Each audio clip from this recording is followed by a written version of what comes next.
Good morning, friends. Happy Tuesday. Happy Tuesday. Right? Yes, Tuesday. My brain froze for a minute there. All right, guys, January 10th. Esau marries Ishmael's daughter, Genesis 28, 6 through 9, 1929 or 1763 BC. Esau knew that his father Isaac had blessed Jacob and sent him to Paddan Aram to find a wife that he had warned Jacob, "You must not marry a Canaanite woman." He also knew that Jacob had obeyed his parents and gone to Paddan Aram. It was now very clear to Esau that his father did not like the local Canaanite women. So Esau visited his uncle Ishmael's family and married one of Ishmael's daughters, in addition to the wives he already had. His new wife's name was Mahalath. She was the sister of Nebaioth and the daughter of Ishmael, Abraham's son. Good morning, Mary. Jacob's dream at Bethel, Genesis 28, 10 through 22. Meanwhile, Jacob left Beersheba and traveled toward Haran. At sundown, he arrived at a good place to set up camp and stopped there for the night. Jacob found a stone to rest his head against and lay down to sleep. As he slept, he dreamed of a stairway that reached from the earth up to heaven, and he saw the angels of God going up and down the stairway. At the top of the stairway stood the Lord, and he said, "I am the Lord, the God of your grandfather Abraham, the God of your father Isaac. The ground you are lying on belongs to you. I am giving it to you and your descendants. Your descendants will be as numerous as the dust of the earth. They will spread out in all directions, to the east and the west, to the north and the south. And all the families of the earth will be blessed through you and your descendants. What's more, I am with you. I will protect you wherever you go. One day I will bring you back to this land. I will not leave you until I have finished giving you everything I have promised." Then Jacob awoke from his dream and said, "Surely the Lord is in this place, and I wasn't even aware of it." But he was also afraid and said, "What an awesome place this is! It is none other than the house of God, the very gateway to heaven." The next morning Jacob got up very early. He took the stone he had rested his head against, and he set it upright as a memorial pillar. Then he poured olive oil over it. He named that place Bethel, which means house of God, although it was previously called Luz. Then Jacob made this vow: "If God will indeed be with me and protect me on this journey, and if he will provide me with food and clothing, and if I return safely to my father's home, then the Lord will certainly be my God. And this memorial pillar I have set up will become a place for worshiping God, and I will present to God a tenth of everything he gives me." Jacob arrives at Paddan Aram, Genesis 29, 1 through 14a. Then Jacob hurried on, finally arriving in the land of the east. He saw a well in the distance. 3 flocks of sheep and goats lay in an open field beside it, waiting to be watered, but a heavy stone covered the mouth of the well. It was a custom there to wait for all the flocks to arrive before removing the stone and watering the animals.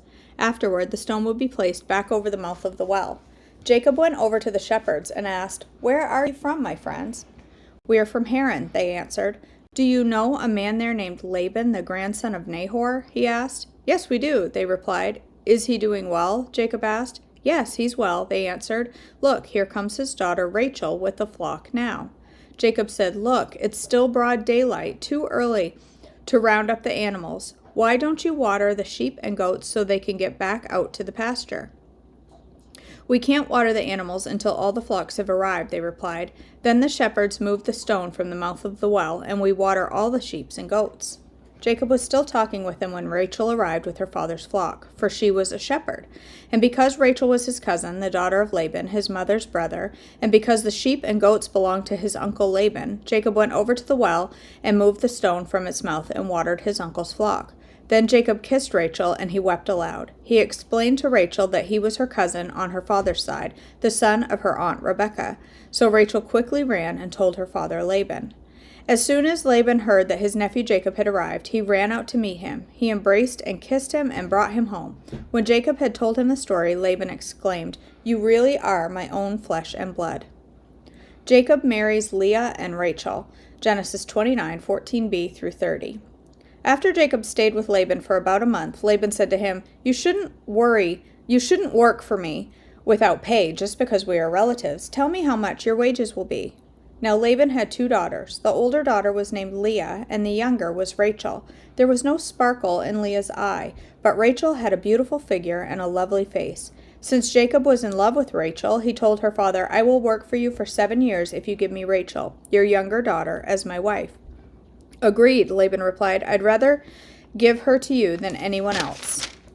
Stay and work with me." So Jacob worked 7 years to pay for Rachel, but his love for her was so strong that it seemed to him but a few days.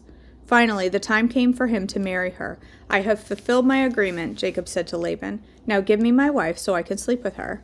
So Laban invited everyone in the neighborhood and prepared a wedding feast. But that night, when it was dark, Laban took Leah to Jacob, and he slept with her.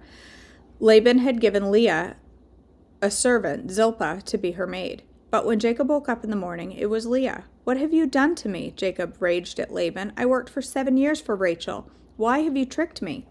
"It's not our custom here to marry off a younger daughter ahead of the firstborn," Laban replied. "But wait until the bridal week is over, and then we'll give you Rachel too, provided you promise to work another 7 years for me." So Jacob agreed to work 7 more years. A week after Jacob had married Leah, Laban gave him Rachel too. Laban gave Rachel a servant, Bilhah, to be her maid. So Jacob slept with Rachel too, and he loved her much more than Leah. He then stayed and worked for Laban the additional 7 years. Does anybody else ever feel super bad for Leah? Poor Leah. Jacob's many children. Genesis 29:31 through 30:24. When the Lord saw that Leah was unloved, he enabled her to have children, but Rachel could not conceive. So Leah became pregnant and gave birth to a son. She named him Reuben, for she said, "The Lord has noticed my misery, and now my husband will love me." She soon became pregnant again and gave birth to another son. She named him Simeon, for she said, "The Lord heard that I was unloved and gave me another son." When she became pregnant a third time and gave birth to another son, he was named Levi, for she said, "Surely this time my husband will feel affection for me, since I have given him 3 sons." Once again, Leah became pregnant and gave birth to another son. She named him Judah, for she said, "Now I will praise the Lord," and then she stopped having children. When Rachel saw that she wasn't having any children for Jacob, she became jealous of her sister. She pleaded with Jacob, "Give me children, or I'll die." Then Jacob became furious with Rachel. "Am I God?" he asked. "He's the one who has kept you from having children." Then Rachel told him, "Take my maid Bilhah and sleep with her. She will bear children for me, and through her I can have a family too." So Rachel gave her servant Bilhah to Jacob as a wife, and he slept with her. Bilhah became pregnant and presented him with a son. Rachel named him Dan, for she said, "God has vindicated me. He has heard my request and given me a son." Then Bilhah became pregnant again and gave Jacob a second son. Rachel named him Naphtali, for she said, "I have struggled hard with my sister and am winning." Meanwhile, Leah realized she wasn't getting pregnant anymore, so she took her servant Zilpah and gave her to Jacob as a wife. Soon Zilpah presented him with a son. Leah named him Gad, for she said, "How fortunate I am." Then Zilpah gave Jacob a second son, and Leah named him Asher, for she said, "What joy is mine! Now the other women will celebrate with me." All of these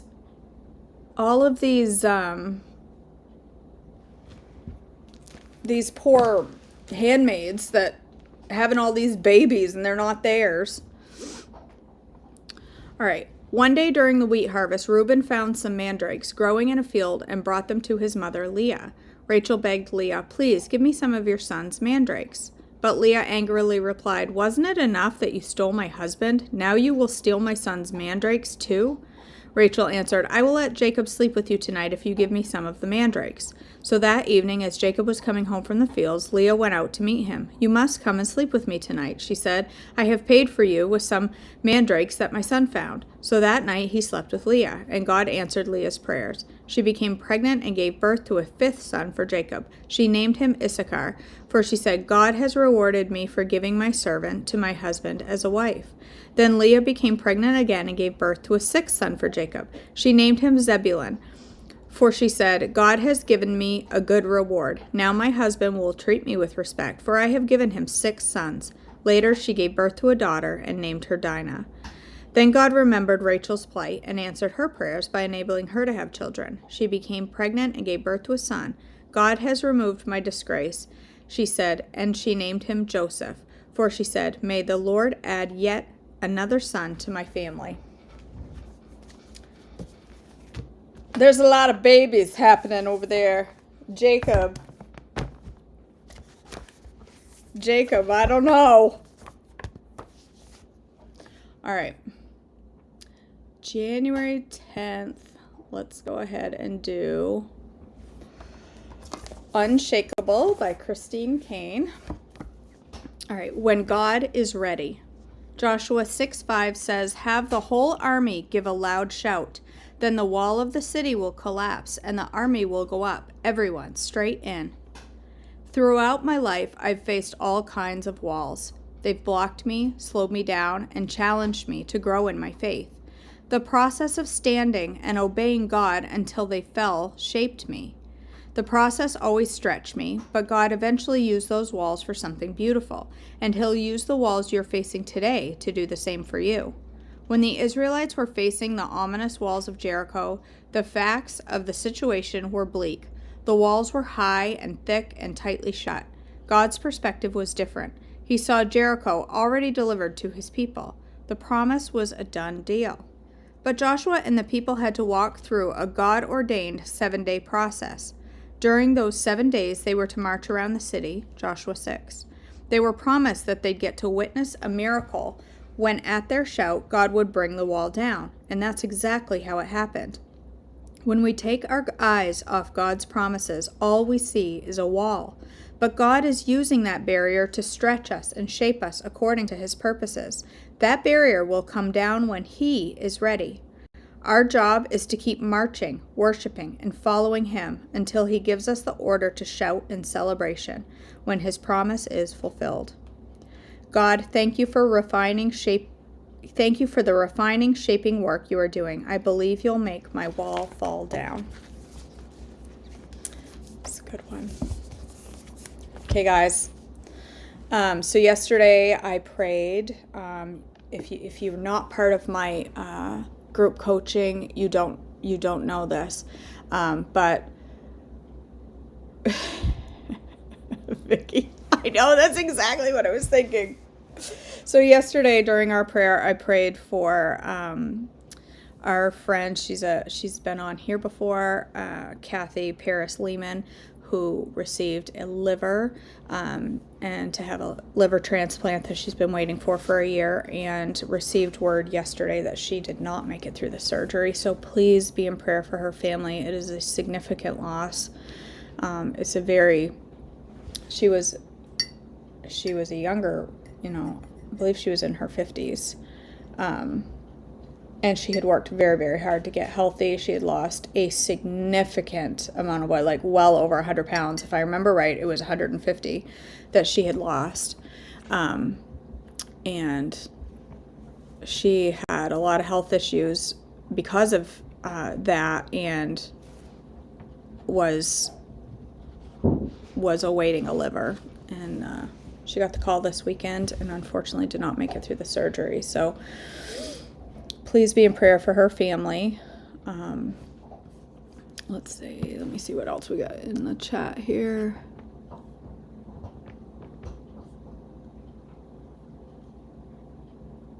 Oh my word. I did it again, Mallory. I'm never going to get the right year. I'm going to be 2022 for an entire, a whole nother year. I'm never going to get that right. She's been in the ICU for 15 days at Pittsburgh Hospital, which is 3 hours away from her family. She's in multi-organ failure. She won't survive surgery or transportation. They're calling family in. Oh my goodness.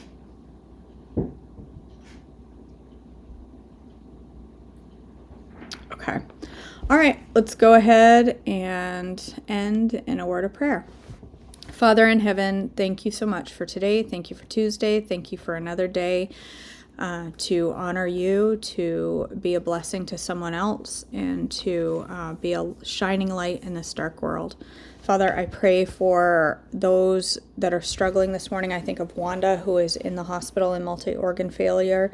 You are the great physician.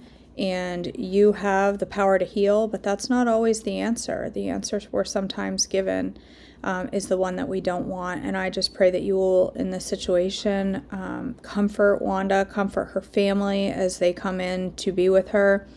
I pray that you will provide the doctor's wisdom, and if healing is your plan, I pray that you will bring that swiftly. Father, I pray for the family of Kathy today as they are struggling with the loss of their mom, a very special lady. I pray for peace and comfort there in the days ahead as they go through the planning and just the unexpected loss of losing their mom. I just pray that you will bring peace to them, bring clear minds so that they can get done what they need to get done, and just be the great comforter to them in this situation. I pray, Father, that you will go before us today. A lot of us have very, very busy days. I pray that you will be ever present in everything that we do and just surround us with your love today and keep our eyes focused on you. When the wall is up in front of us, keep our eyes focused on you, the one who can and will bring down that wall. Thank you for everything you've done for us and all of your many blessings. In your precious name I pray, amen. Okay, my friends. Thank you for joining me this morning for devotions. It's lovely to see such a nice group of people here, even in 2022.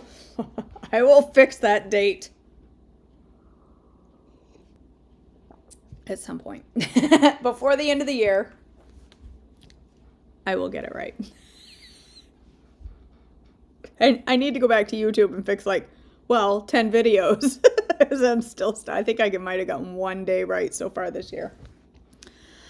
All right, guys, I love you so much. I'm going to be live for breakfast. I just don't know for what yet. I only have wait a minute. Maybe I won't be. Actually, hold on.